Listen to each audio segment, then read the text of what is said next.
यहाँ डायट मोडुसा में पूरे चकमा मेजोरिटी के रूम में चकमा एक इलेक्ट्रल पॉलिटिक्स में एक निर्णायक का भूमिका निभाता है। लेकिन इस समय लोगों में एक दर्द और भय पैदा हुआ है, जिससे क्या हुआ, काफी लोग भारतीय जनता पार्टी में जो लोग रह रहे हैं उनके प्रति, भारतीय जनता पार्टी के प्रति एक अविश्वास का भाव उत्पन्न हो गया है। लोग अभी ऑपोजिशन पार्टी में चले जा रहे हैं। उससे क्या होगा, अगर हार जाता है भारतीय जनता पार्टी, आप चकमा, हाजोंग और आसपास के लोगों को दोष देना नहीं चाहिए, वो आपके बयान पर दोष देना पड़ेगा, क्योंकि ऐसा इस समय माहौल आपने बनाया है कि लोग भारतीय जनता पार्टी में नहीं रहना चाहते, विश्वास नहीं कर पा रहे। नमस्कार आप सभी को, मीडिया मित्रों यहाँ पर उपस्थित। आज हम लोग आप सभी लोगों के सामने स्टूडेंट यूनियन की तरफ से, अरुणाचल प्रदेश चकमा स्टूडेंट यूनियन की तरफ से कुछ बातें सामने रखना चाहते हैं regarding the statement of our honourable minister, cabinet minister Shri Kiren Rijiju ji. आपने देखा होगा कि recent in the first 10 to 15 days in a month during in the midst of election, 2-3 बार इस तरह के स्टेटमेंट आए हमारे किरेन साहब की तरफ से, जो कि हमारे चकमा हाजोंग, अरुणाचल प्रदेश में रह रहे चकमा हाजोंग के लिए एक डिस्टर्ब करने वाला और लोगों को झकझोरने वाला और डिस्टर्बेंस क्रिएट करने वाला स्टेटमेंट कई बार आया है। किरेन जी हमारे अरुणाचल प्रदेश के लिए ही नहीं, पूरे नॉर्थ ईस्ट के लिए नहीं, पूरे भारत के लिए एक ऐसा नेता है जो कई जगह, कई मिनिस्ट्री में रहकर अच्छा परफॉर्मेंस भी किया है।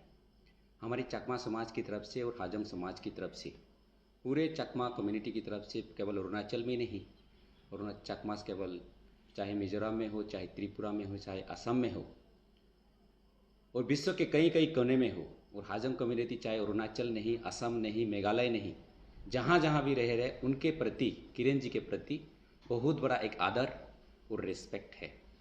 लेकिन इस इलेक्शन के बीच जिस तरह का स्टेटमेंट दे रहे हैं, चकमा और हाजोंग अरुणाचल में रहने वाले उन लोगों को बाहर रिलोकेट करने का बात कर रहे हैं। इस स्टेटमेंट को देखने के बाद असम से भी कई कई लोगों ने हमें कॉल करके पूछा कि किरेन रिजिजू इस तरह का स्टेटमेंट दे रहे हैं, और जो लोकसभा का इस तरह का पूरा इलेक्शन चल रहा है, इस तरह का चकमा लोगों को आने का प्रोपोजल जो दे रहे हैं, असम में एडजस्ट करने का इस तरह का बातें कर रहे हैं, पूरी असम कम्युनिटी, असम में रहने वाली कम्युनिटी इसको निंदा करते हैं। इस तरह का हम लोग को मैसेज मिल रहा है।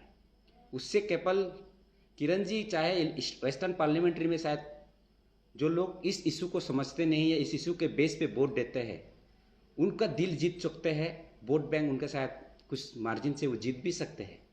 लेकिन जो भारतीय जनता पार्टी के लिए, चाहे ईस्टर्न पार्लियामेंट्री हो और कुछ विधानसभाओं में चकमा लोगों का जो वोट बैंक उसमें निर्णायक भूमिका में काम करने वाले हो, या असम में 14 पार्लियामेंट्री कॉन्स्टिट्यूंसी है, उनमें एक भारतीय जनता पार्टी को पीछे खींचने का काम कर रहे हैं। मैं आशा करता हूं किरण जी समझ जाएंगे, और किरण जी अपने वोट बैंक्स के लिए, लोगों को आकर्षित करने के लिए, अपनी सीट को बचाने के लिए दे सकते हैं, हम लोग मान सकते हैं। लेकिन इस परिस्थिति में, इस स्थिति में इस तरह का स्टेटमेंट हमारी दोनों कम्युनिटी उसको कंडेम करती है, और हम लोग मानने के लिए रेडी नहीं है। और लोगों को क्या समझा रहे हैं हमारे किरेन जी? किरेन जी कह रहे हैं कि सीए आने के बाद कोई भी बाहर का लोग अरुणाचल प्रदेश में यहाँ पे परमानेंटली सेटल नहीं हो सकते। That is absolutely correct. But उनको ये भी याद होना चाहिए कि 1964 में जिस तरह भारत सरकार ने एक डिफिनेट प्लान के साथ अरुणाचल प्रदेश बनने से पहले चकमा और हाजोंग लोगों को यहाँ पे किस परिस्थिति में और किन कारणों से यहाँ पे परमानेंटली सेटल करने का प्लान बनाया है, उनको भी थोड़ा स्टडी करना चाहिए और इतिहास को पढ़ना चाहिए। और ये कह रहे हैं कि चकमा लोगों को वो सीए लागू हो जाएगा, उन्होंने भी एडवोकेसी पढ़ा है, लॉ भी पढ़ा है, लेकिन उनको ये लोगों को नहीं बता रहा है कि सीए हमारे 2029 में पास हुआ है, एक्ट बना है। उससे पहले जो भी उन्होंने पढ़ा होगा रेट्रोस्पेक्टिव लॉ, जो पिछले बार पहले कुछ भी चीज़ें हुआ है उसको अब चेंज नहीं कर सकते, एज इट इज़ रहेगा। यानी कि अरुणाचल प्रदेश में 1964 में जो चाकमा हाजोंग लाए गए थे, उनका लेना देना सीए से कोई लेना देना नहीं है। अगर 2014 के बाद कोई बार चाकमा हाजोंग आते हैं यहाँ पे, वहाँ पे इनको इस तरह की कोई प्रोविज़न नहीं है यहाँ पे रहने की। और बाहर से इस समय हम लोग भी खुद नहीं चाहते कोई आए, लेकिन किरण जी मिसगाइड कर रहे हैं लोगों को, हमारे अरुणाचल के वेस्टर्न पार्लियामेंट्री कॉन्स्टिट्यूंसी और वोटर्स को, जस्ट वोटर्स को लुभाने के लिए, अपनी सीट बचाने के लिए। उनका हक है सीट बचाने का, लेकिन लोगों को मिसगाइड करना और किसी पर्टिकुलर कम्युनिटी को openly, being a cabinet minister, being a respectable figure, and that also विश्व के सबसे बड़े राजनीति पार्टी को रिप्रेजेंटेटिव करने वाले व्यक्ति को इस तरह की बातें मेरे हिसाब से शोभा नहीं देता है, करना नहीं चाहिए। हम उनके प्रति बहुत आदर है, रिस्पेक्ट है, पूरी कम्युनिटी बात करना चाहते हैं उनसे। दिल्ली में रहते हुए हमने भी कई दफ़ा मिला है, उन्होंने हमारे साथ भी साझा किया है कि चाकमा और हाजोंग के प्रति उनका हमेशा एक आदर का भावना है और हमेशा रहेगा, इस तरह भी कहा स्टेटमेंट। लेकिन इलेक्शन के ही टाइम पे इस तरह का स्टेटमेंट देना, बेबुनियाद स्टेटमेंट देना मेरे लिए लगता है वो सही नहीं है। और जितने भी हमारे अरुणाचल प्रदेश में निवासी है, जितने भी हमारे बड़े भाई हैं, बहन हैं, और जितने भी इलाइट सोसाइटीज़ है, जितने भी इंटेलेक्चुअल ग्रुप है, उन सभी लोगों से मैं हाथ जोड़कर दोनों कम्युनिटी की तरफ से ये कहना चाहता हूँ, हम लोग भी इस अरुणाचल प्रदेश चाकमा कम्युनिटी और हाजोंग कम्युनिटी अरुणाचल का कभी बोझ बनना नहीं चाहे। यहाँ जन्मे हैं, हम लोग गर्व से कहते हैं कि जब बाहर से जाते हैं, हम अरुणाचल का एक सुंदर प्रदेश का एक निवासी है। वहाँ के लोग बहुत अच्छे होते हैं, वहाँ का वातावरण, वहाँ का लोग, कल्चर, ट्रेडिशन बहुत सुंदर है। अरुणाचल को नीचे दिखाने का कभी काम नहीं किया है। और हम लोगों का यही हम लोगों ने प्रण बना लिया है कि जिएंगे तो जिएंगे, मरेंगे तो मरेंगे, इस मातृभूमि अरुणाचल प्रदेश में रहेंगे। जिस तरह की किरण जी एक जानते हुए भी इस तरह की चीज़ें कह रहे हैं कि अरुणाचल का सिटीजन्स नहीं हो सकते हो, बाहरी प्रदेश का सिटीजन्स हो सकते हो, वो कौन सी लॉ बुक में पढ़ा है, कौन सी कॉन्स्टिट्यूशन में पढ़ा है कि डिफरेंट स्टेट का डिफरेंट सिटीजन्स होता है। भारत में एक ही सिटीजन्स होता है, वो है इंडियन सिटीजन्स। कोई इस तरह के क्षेत्र के नाम पर, राज्य के नाम पर, डिस्ट्रिक्ट के नाम पर कोई सिटीजन्स नहीं होता, एक ही सिटीजन्स होता है। उनको ये बात पता होना चाहिए थोड़ा। इसलिए मैं कहता हूँ, आने वाले समय में आप सभी लोगों को हाथ जोड़कर, जितने भी स्टेक होल्डर है हमारे इशू को सॉर्ट आउट करने वाले लोगों के लिए, इसको ना खींचते हुए एक बार हम लोग बैठेंगे। आप सब लोग से बैठकर हम सुझाव करेंगे कैसे सॉर्ट आउट हो सकता है। आप लोगों का non even a single rights को हम लोग इंक्रोच करना नहीं चाहते और करेंगे भी नहीं।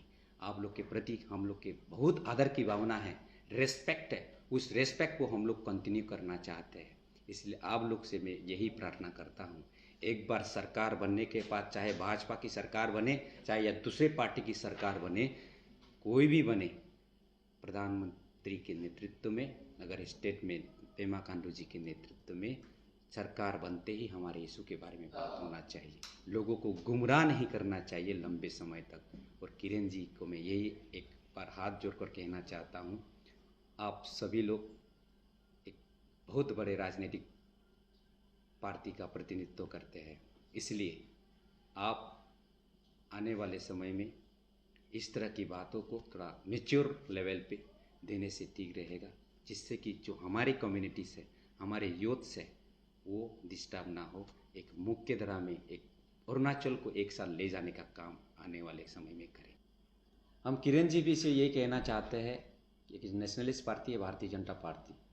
जिस तरह का माहौल आपने, जिस तरह के अपने बयान से माहौल बनाया है, भारतीय जनता पार्टी को पीछे से आप खींचने का काम कर रहे हैं। यहाँ डायट मोडूसा में पूरे चाकमा मेजोरिटी के रूम में चाकमा एक इलेक्ट्रल पॉलिटिक्स में एक निर्णायक का भूमिका निभाता है। लेकिन इस समय लोगों में एक दर्द और भय पैदा हुआ है, जिससे क्या हुआ, काफ़ी लोग भारतीय जनता पार्टी में जो लोग रह रहे हैं उनके प्रति, भारतीय जनता पार्टी के प्रति एक अविश्वास का भाव उत्पन्न हो गया है। लोग अभी ओपोजिशन पार्टी में चले जा रहे हैं। उससे क्या होगा, अगर हार जाता है भारतीय जनता पार्टी, आप चाकमा, हाजोंग और आसपास के लोगों को दोष देना नहीं चाहिए, वो आपके बयान पर दोष देना पड़ेगा। क्योंकि ऐसा इस समय माहौल ही आपने बनाया है कि लोग भारतीय जनता पार्टी में नहीं रहना चाहते, विश्वास नहीं कर पा रहे, क्योंकि आप एक पर्टिकुलर कम्युनिटी, दो कम्युनिटी के अगेंस्ट में बात कर रहे हैं, आप भारतीय जनता पार्टी को रिप्रेजेंट कर रहे हैं, that means Bharatiya Janata party हमारे हित में नहीं चाहते। ऐसे विचार, ऐसे सोच सभी लोगों में, जितने भी वोटर्स हैं, युवाओं में इस तरह का पनपा हुआ है, तो ये लोग अभी भारतीय जनता पार्टी को छोड़ के बाहर जा रहे हैं, दूसरे पार्टी में ज्वाइन हो रहे हैं, उनको जिताने का काम कर रहे हैं। इसलिए पूरा पार्टी एक हैम्पर भी हो रहा है। एक पेमा खांडू सर के नेतृत्व में उनको एक जो सीट मिलना हम लोग एक्सपेक्ट कर रहे थे भारतीय बरदुमसा से बेचने का, लेकिन वो भी हैम्पर हो नहीं पाएगा, मुझे ऐसा लग रहा है।